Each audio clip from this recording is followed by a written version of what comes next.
Meillä olisi täällä tänään ennen Saku Starsin huimaa räppisarjaa haastattelussa Lahden omat pojat eli Tehoste ja Bluffi, joka esiintyy siis meidän opiskelijabileissä keskiviikkoiltana. No, mitäs Tehoste, jännittääkö ja miten olette valmistautunut tähän kilpailuun?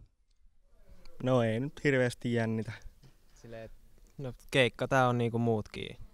Mites Bluffi, sä käsittelet välillä vähän vaikeitakin juttuja biiseissäsi, niin mikä merkitys tuolla musiikin tekemisellä on sun elämässä? No mä aloitin musiikin teon silleen, että mä olin musiikkiterapiassa, niin varmaan se terapeuttinen musiikki on tarttunut sit sieltä. Et jotenkin sitä kautta sit käsitellyt vaikeita juttuja. Joo. Miksi te olette valinneet just räpin musiikkilajiksenne? No se lähti oikeastaan siitä kaveriporukan ideasta joskus monta vuotta sitten. Ollaanko me nyt 6 vuotta väännetty? Eli kaikki samaa poppoa ollaan tehty erilaisia projekteja silloin ihan harrastusmielessä ja nyt vieläkin harrastusmielessä, mutta vähän vaan enemmän tosissaan. Mitkä asiat sun mielestä sitten tekee räpistä hyvää räppiä?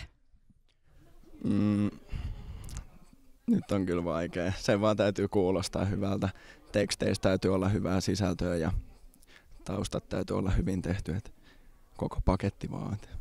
Tehoste sitten, kumpi teidän mielestä tämmöisissä kilpailuissa on tärkeämpää? Se hyvä meininki vai se, että voitto tulee kotiin? Hyvä meininki.